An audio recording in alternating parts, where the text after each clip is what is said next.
Oke, bentar ya. Aku start recordnya dulu. Ya, Pak. Sip, oke. Bismillahirrahmanirrahim. Assalamualaikum warahmatullahi wabarakatuh. Waalaikumsalam Waalaikumsalam warahmatullahi warahmatullahi wabarakatuh. Oke, terima kasih buat teman-teman yang udah menyempatkan waktunya untuk hadir. Semoga apa namanya bisa diberi kemudahan untuk belajar dan ilmunya bisa bermanfaat, Pak ya. Oke, eh, aku mau ngelanjut ke sekarang tuh pertemuan kelima ya. Oke, sebentar. Ya, sekarang pertemuan kelima kemarin.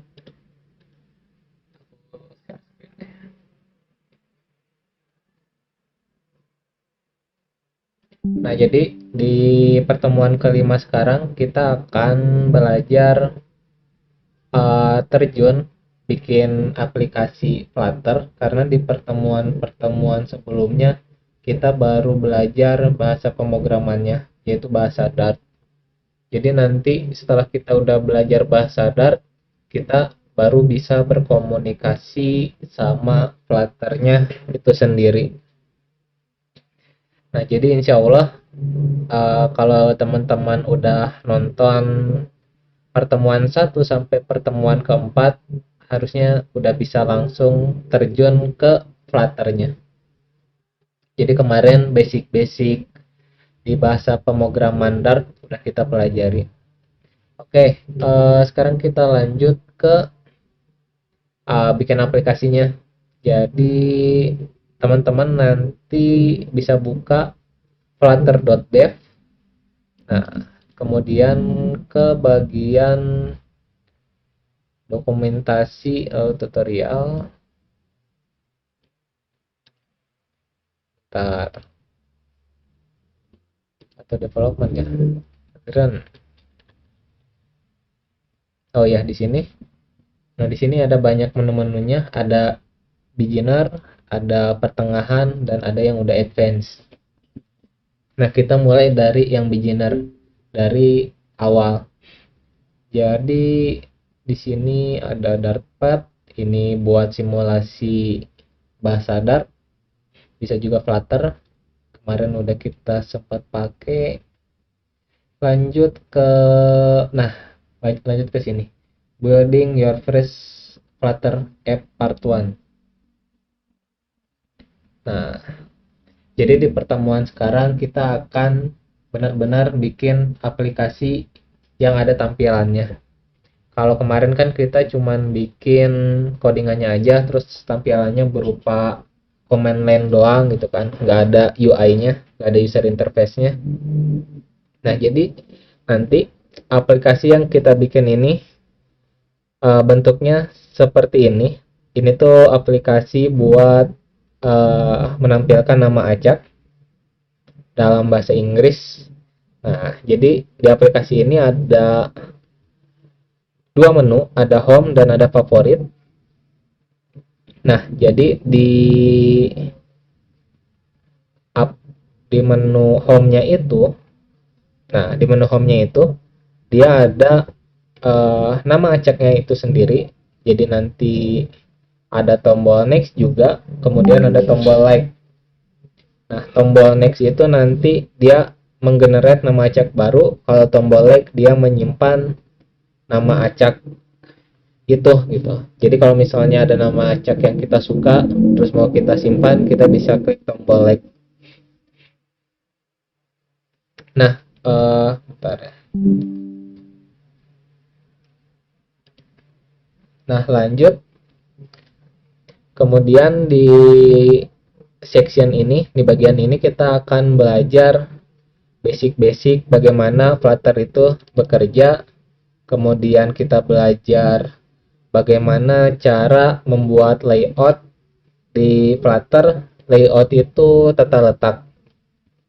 Kemudian bagaimana cara menghubungkan interaksi user ke aplikasi gitu. Seperti ketika tombol diklik gitu. Bagaimana cara kita menghandle tombol diklik atau ketika ada tombol digeser gitu. Nah, nanti itu akan kita pelajari.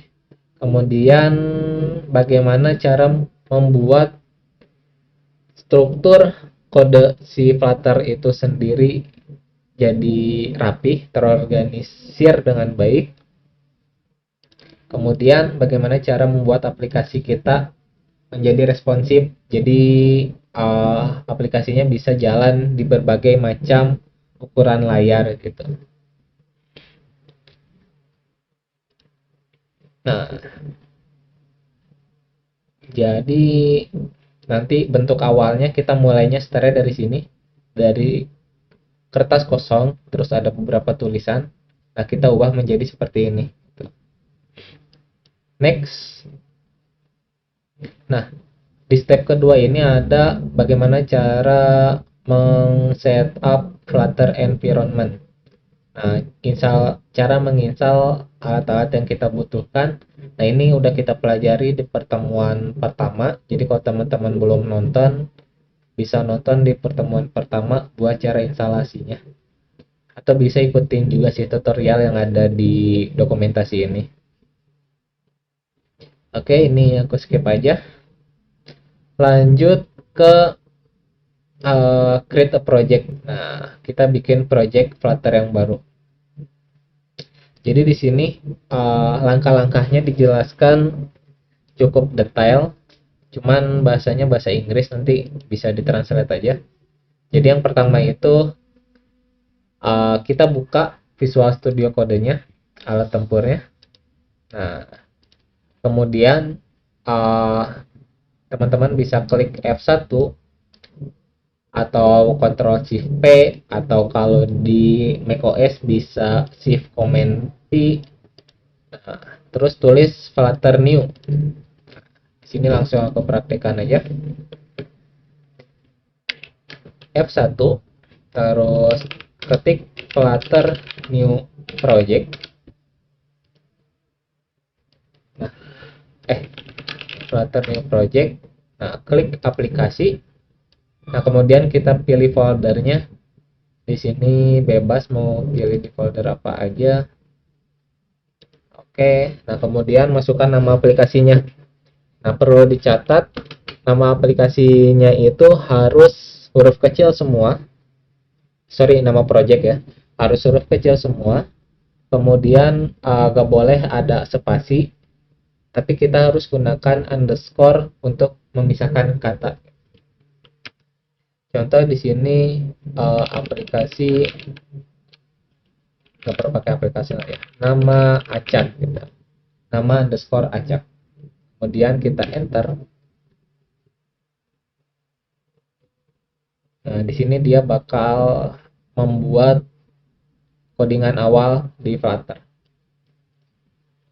Nah, di sini ketika kita pertama kali create project, dia bakal langsung, kita bakal disuguhin oleh codingan-codingan Flutter yang awal. Nah, ini kita lanjut deh ke sini dulu. Oke, ini udah. Nah, nanti kalau misalnya muncul pop-up seperti ini di Visual Studio Code-nya, teman-teman tinggal klik yes aja, biar nanti bisa jalan. Nah, kemudian copy and paste di initial app. Oke, di langkah ini kita mau nyamain dulu kondisi aplikasinya gitu. Jadi biar startnya sesuai dengan yang ada di tutorial ini. Oke, di sini kita disuruh mengganti isi dari pubspec.yaml. Kita copy, terus kita buka. Di sini ada, nah, pubspec. Kita ganti, sip. Nah, perlu dicatat katanya kalau nama aplikasinya perlu kita ganti, kita sesuaikan dengan yang kita tulis sebelumnya. Jadi di sini ada namer app, kita tulis nama acak sesuai waktu create project tadi.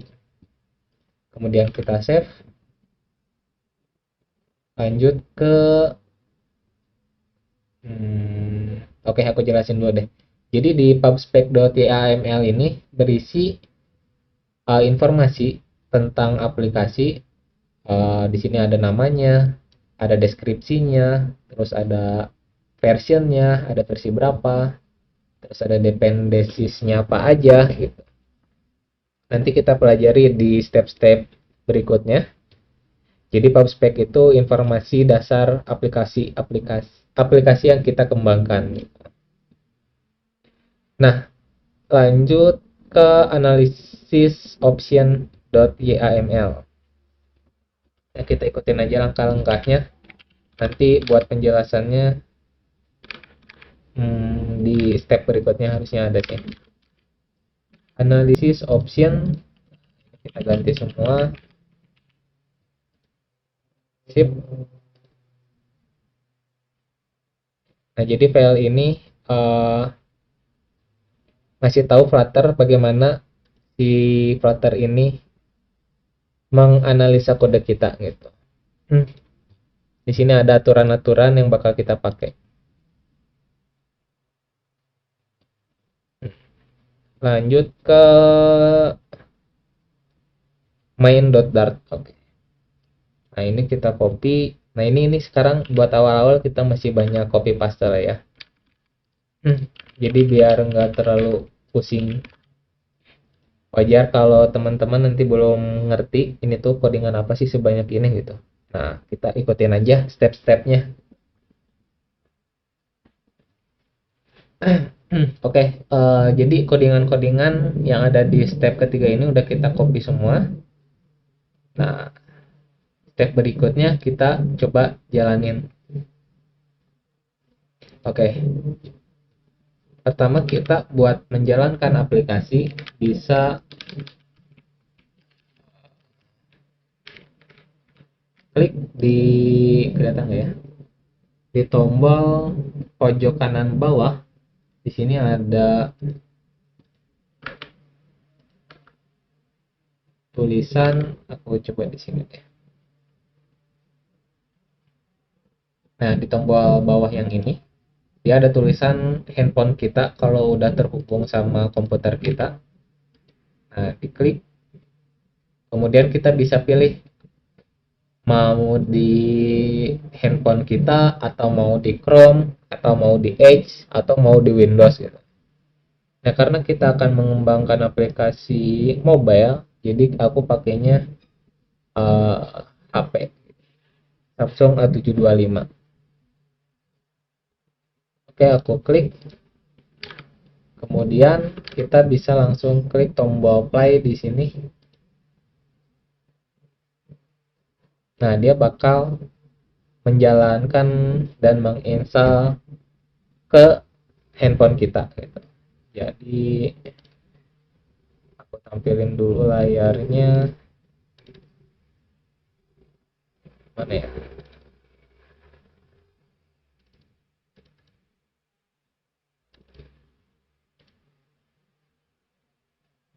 Sip. Windows.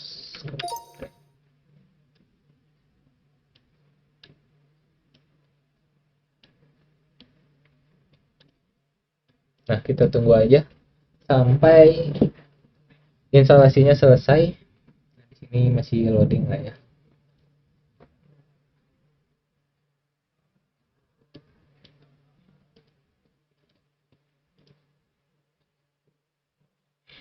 Nah, nanti kalau aplikasinya sudah terinstall, dia bakal otomatis jalan di handphone kita.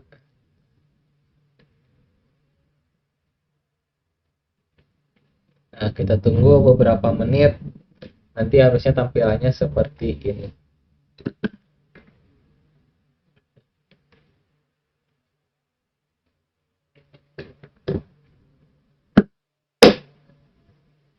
Iya, mati.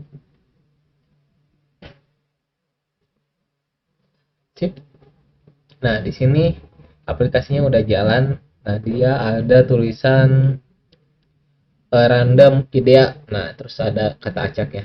Tapi dia masih belum bagus lah ya. Oke. Nah, pertama ini aku setting dulu deh. biar layarnya nggak mati. Display screen time outnya 10 menit. Nah, aplikasinya udah jalan. Terus yang pertama kita di sini kita dijelasin, pertama ada fitur hot reload. Nah, hot reload itu dia ketika kita mengedit codingannya, dia otomatis berubah pada aplikasi kita tanpa perlu kita harus mengcompile gitu, terus menginstal ulang gitu. Jadi dia mengubah secara langsung. Di sini aku coba contohin. Di sini tuh ada tulisan a random idea tapi kecil banget. Aku tambahin style font size. Bentar aku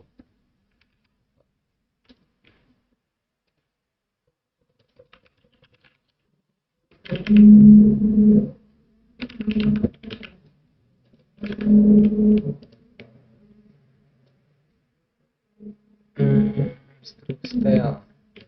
Bentar ya. Style font size. Oke. Nah, di sini aku misalnya mau tambahin style titik 2. Bentar, aku jadi lupa ya.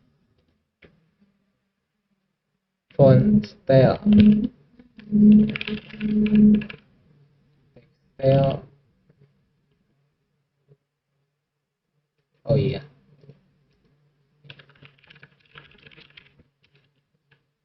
Nah, di sini aku coba menambahkan ukuran fontnya jadi 20. Nah, dia otomatis membesar ke 50.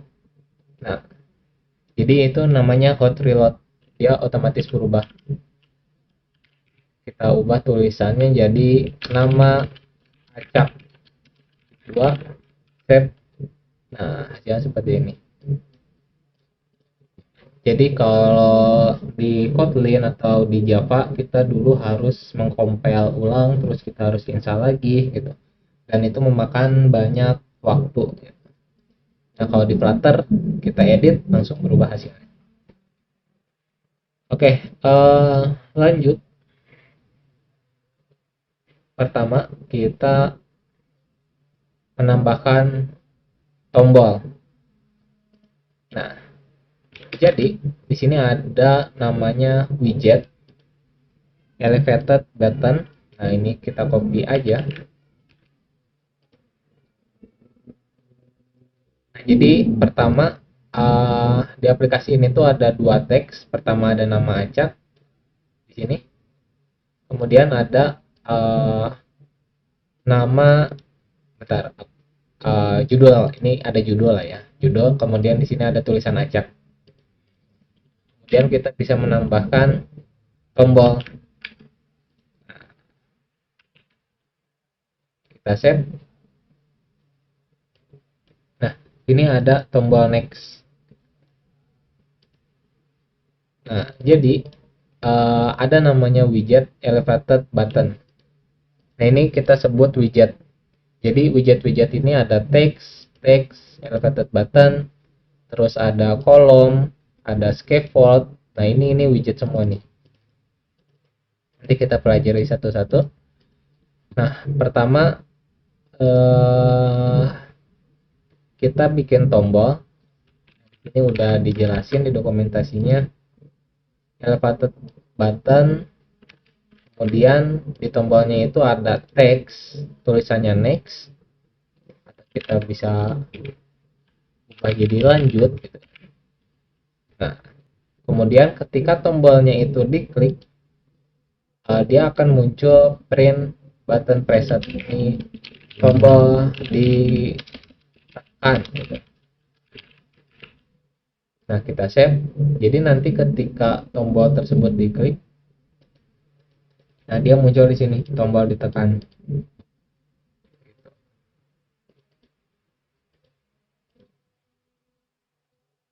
Oke, jadi kalau teman-teman masih ingat di pertemuan keempat kemarin, kita udah belajar kelas. Nah, widget itu adalah kelas sebenarnya. Jadi di sini ada kelas yang namanya elevated button. Kelas ini udah disediakan oleh Flutter. Jadi udah banyak widget yang udah disediakan Flutter, kita tinggal make. Nah, di kelas elevated button ini dia ada dua parameter. Yang pertama parameter onPress sama parameter child gitu. Kalau onPress itu dia parameter untuk fungsi ketika tombol itu ditekan gitu. Kalau child dia parameternya untuk apa sih widget yang ada di dalam button ini. Jadi ada widget di dalam widget. Mudah-mudahan teman-teman ngerti lah ya. Oke, nah kita lanjut aja dulu.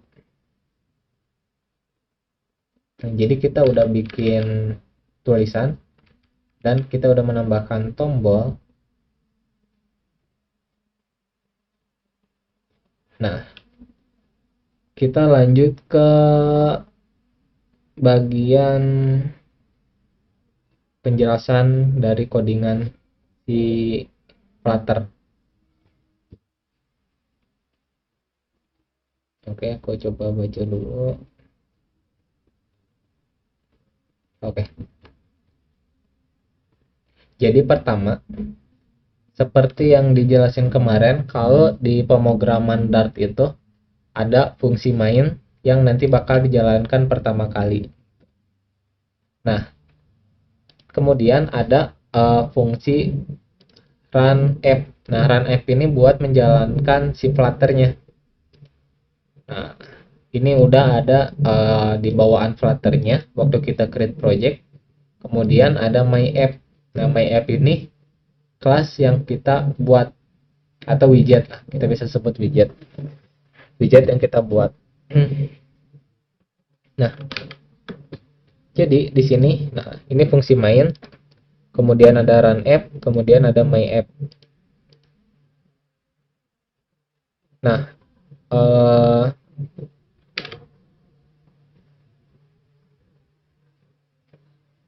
di kelas my app dia,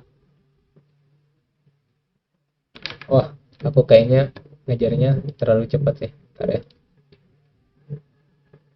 kita ke materi dulu biar teman-teman tahu. Developer aplikasi pertama, my first app, materi,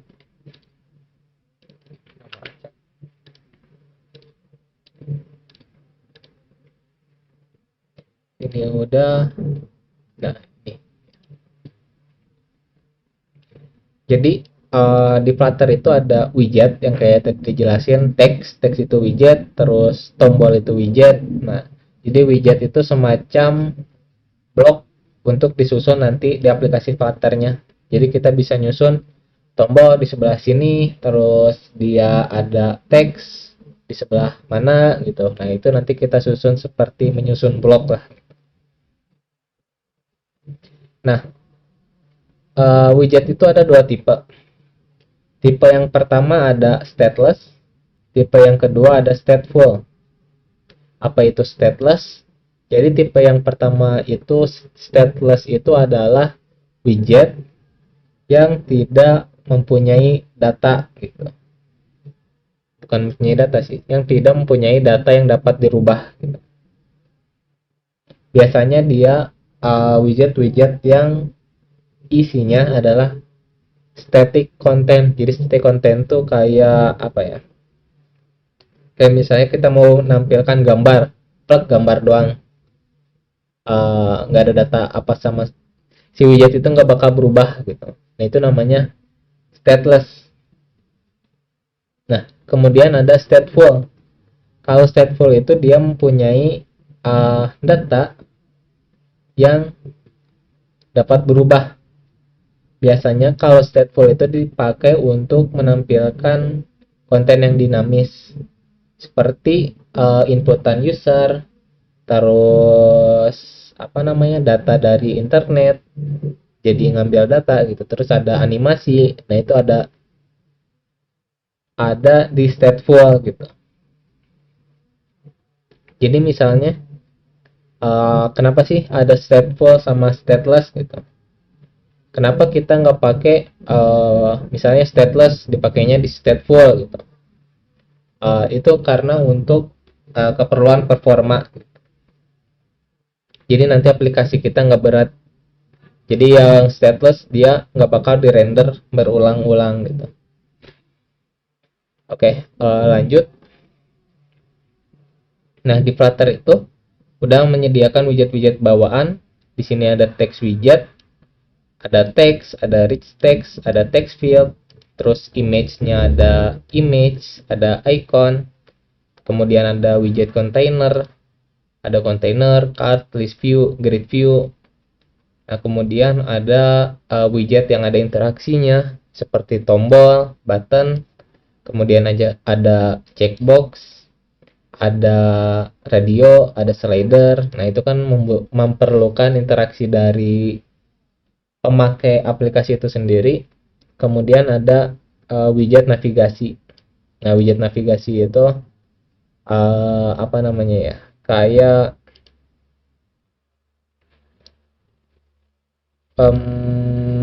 kayak kalau di Play Store itu, nah kayak tombol search ini, atau ada menu-menu di atas. Nah, ini atau ada menu di bawah gitu. Nah, itu navigasi widget gitu.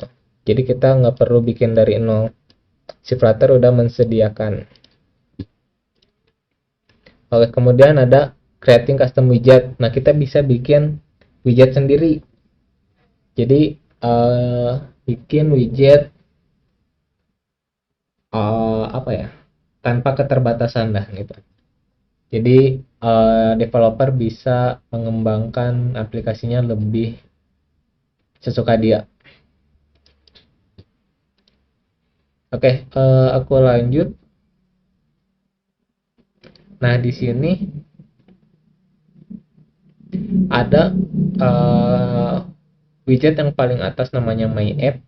Nah, ini My App itu dia dijalankan ketika pertama kali aplikasi itu dibuka, karena dia dipanggil di sini. Nah, My App ini dia stateless widget.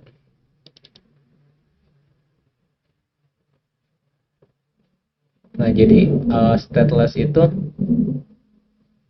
yang udah dijelasin tadi sih. Stateless itu dia nggak punya data. Nah, nanti teman-teman bisa klik ini. Kayak, oh nggak bisa diklik. Kita akan menjelaskan stateless widget sama stateful nanti. Oke. Nah, kita lanjut. Mana ya? Ini kita close aja. Nah, ini My App, dia stateless. Kemudian ada My App State. Nah, My App State ini, bentar.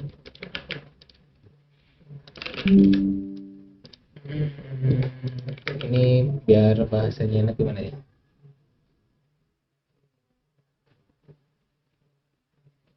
Jadi My App Step ini dia nge-extend change notifier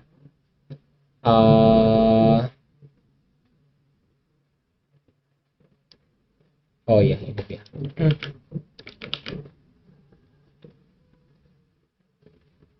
Nah, di My App Step dia mendefinisikan data yang akan dipakai di fungsi ini gitu.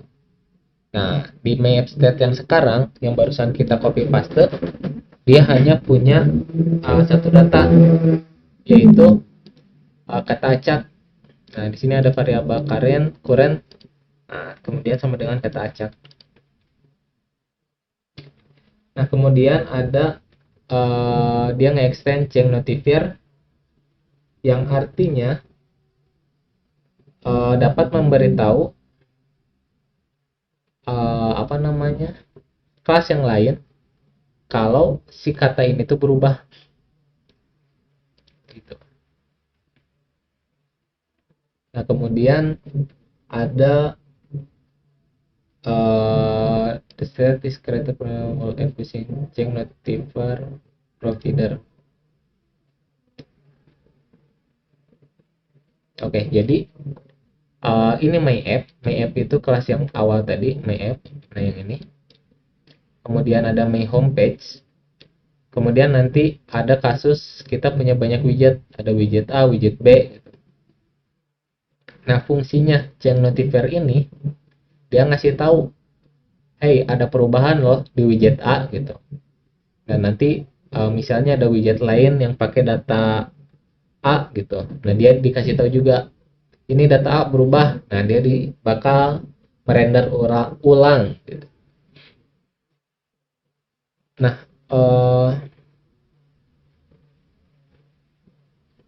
oke, bukan lanjut sih, kita fokus ke my homepage dulu deh.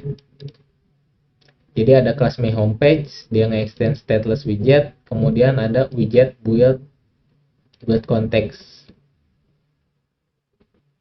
Jadi setiap widget itu perlu diingat ya, widget itu kelas. Setiap widget dia ada fungsi build. Nah, fungsi build ini dia otomatis dipanggil ketika widget itu dibuat atau ada ada perubahan. Jadi dia bakal memanggil fungsi ini. Kemudian ada itu yang nomor 1, fungsi build. Nah, kemudian ada yang nomor 2 ini variabel appstate. Nah, yang nomor 2 ini, si kelas my homepage ini dia bakal memantau state itu apa ya enaknya, kumpulan data lah, memantau yang ada di my app state tadi. Nah, my app state yang tadi itu yang ada kata acaknya. Jadi kata acaknya itu disimpan di my app state gitu. Jadi nanti ketika ada perubahan di my app state, si homepage ini bakal berubah juga. Nah, kemudian di poin nomor 3 ada return scaffold. Nah, scaffold nomor 3. Nah, setiap metode build dia harus mereturn widget. Nah, scaffold ini widget. Jadi fungsi build itu nggak boleh ngereturn angka, nggak boleh ngereturn string, dia harus widget.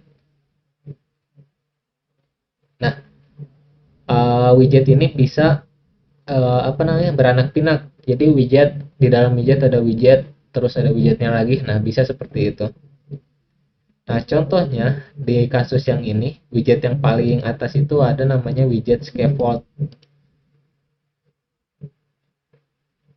Nah, di tutorial sekarang kita nggak akan pakai scaffold katanya. Tapi ini nanti widget yang sangat berguna yang nanti bisa teman-teman pelajari si scaffold. Oke, nanti tinggal buka aja widget scaffold Flutter. Ntar aku geser. Nah, scaffold itu nanti biasanya ada judul di di atasnya gitu. Nah, kita bisa bikin menu juga. Nah, ini nanti itu buat yang scaffold. Cuman di aplikasi ini kita nggak pakai scaffold.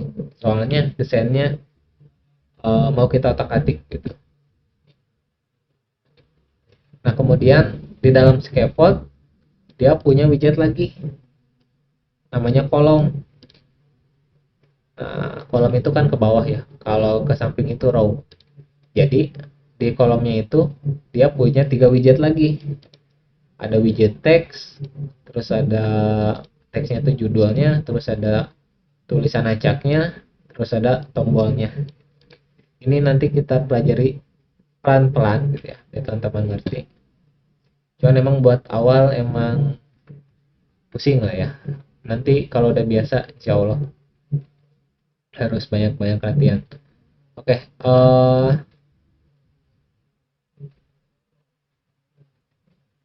lanjut.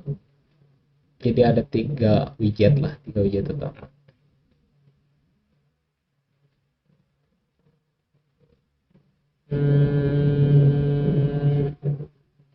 Kolom teks bla bla bla bla. Oke, lanjut.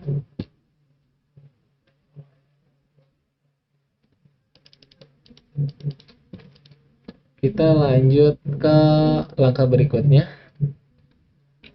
Kita bikin interaksi di aplikasi kita.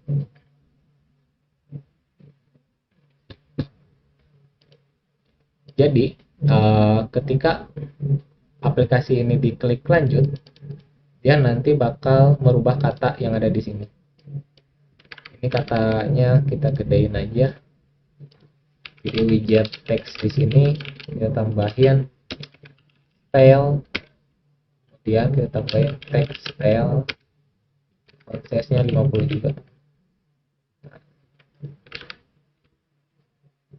Pertama kita bikin fungsi buat merubah si variabel current ini di myAppState.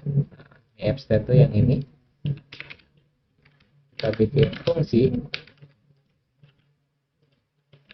ubah, kita pakai bahasa Indonesia. Terus kemudian di sini ada variabel current, kita jalanin word pair random. Nah ini kalau dijalanin dia bakal bikin kata acak yang baru.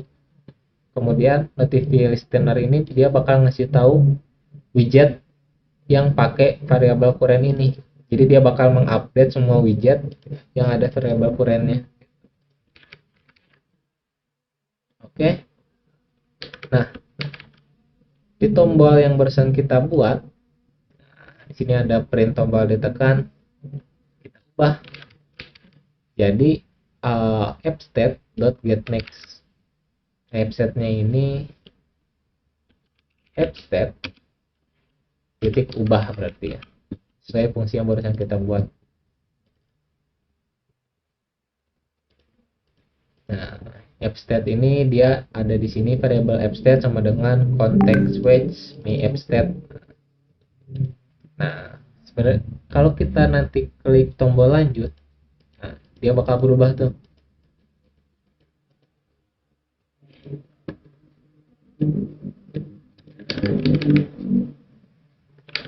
Sip, kayaknya pertemuan sekarang itu dulu aja sih. Sebelum kita lanjut ke pertemuan berikutnya. Di sini kita udah di step 4.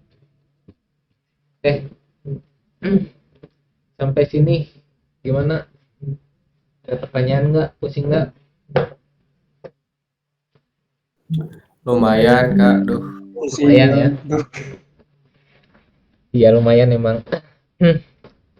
Bismillah. Pusing Kak. Ya begitulah. Harus banyak-banyak latihan.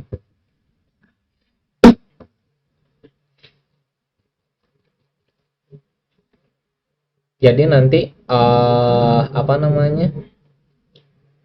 Emang wajar sih kalau di awal-awal emang masih pusing-pusing dulu. Nanti soalnya di step-step berikutnya bakal dijelasin versi lebih detailnya. Jadi kalau sekarang emang banyak apa namanya? Bahasa-bahasa baru yang baru kita kenal. Nah, nanti di pertemuan berikutnya aku jelasin apa namanya? Versi mendetailnya. Jadi versi lebih rinci. Kalau sekarang biar teman-teman tahu garis besarnya seperti apa.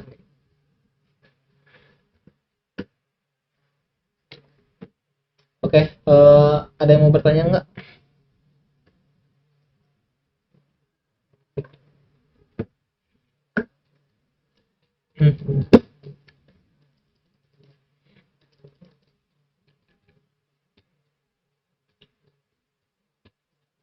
pusing ya. Nah ini tuh nanti kalau teman-teman mau coba praktekin sendiri atau mau bereksperimen, di sini udah tinggal ngelanjutin step 5 sampai step 9 gitu. Jadi minimal di apa namanya? Di sini itu kita benar-benar belajar gimana cara bikin aplikasi. Jadi walaupun ibaratnya kita itu apa namanya? Tukang bangunan gitu ya, arsitek. Nah, kita nggak ada pengalaman arsitek. Jadi kita kalau di step ini tuh kita benar-benar belajar ngeliatin orang gimana sih cara ngebangun aplikasi itu gitu sampai jadi. Nah ini di step ini teman-teman ini tuh nggak belajar apa ya memahami codingan baris per baris sih. Jadi benar-benar langsung terjun ke project. Nah nanti di step berikutnya baru kita dijelasin. Jadi benar-benar belajarnya sambil bikin project. Walaupun ya lumayan berat.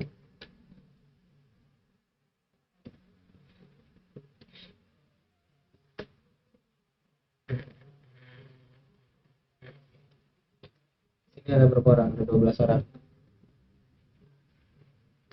Apa namanya? Di sini teman-teman sebenarnya ada dua metode belajar sih. Metode belajar yang pertama itu kita belajar langsung terjun ke projectnya. Cuman resikonya kita buta map, tapi kita udah ada apa namanya project, jadi tahu gambaran besarnya seperti apa. Nah, metode yang kedua itu dia belajar benar-benar eh, apa namanya ya fundamentalnya. Jadi dia belajar benar-benar baris per baris. Jadi dia nggak terjun langsung ke aplikasi, dia pelajari dulu di Flutter itu ada apa aja gitu kan. Cuman itu uh, lumayan makan waktu sih. Jadi nanti uh, harus inisiatif nyari.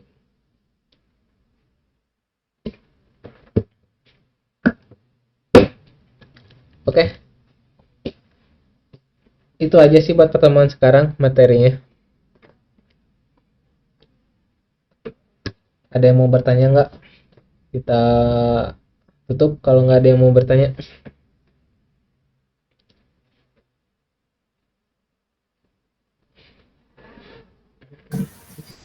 Untuk kelas web ada kelas ya Kak? Kelas web ada. Iya. Minggu kemarin ada kelas. Minggu hari ini tidak ada ya? Minggu hari ini enggak. Kan minggu kemarin udah. Jadi 2 minggu satu kali. Oke Kak, terima kasih. Di sini ada yang ikutan kelas web juga. Double gitu. Kelas Android sama kelas web ikutan. Ada nggak? Yang ada berapa orang? Angkat tangan juga. Kelas web itu kemarin masuk ke kelas mobile baru sekali hari ini ikutan. Oh, baru sekali. Iya. Oh, apalagi baru sekali. Gimana tuh baru sekali? Buta map nggak? Gak apa-apa lah ya. Nanti kalau yang baru ikutan sekarang, tinggal nanti nonton di apa namanya di siaran ulangnya, biar nggak terlalu buta map. Yaudah, yang lain ada yang mau bertanya nggak?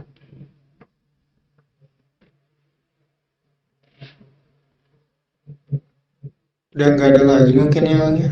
Sip ya. Mudah-mudahan ilmu yang diberikan bisa bermanfaat. Kemudian kalau ada yang nggak ngerti, boleh tanya nanti di grup. Intinya harus semangat belajarnya, terus inisiatif juga, nyari.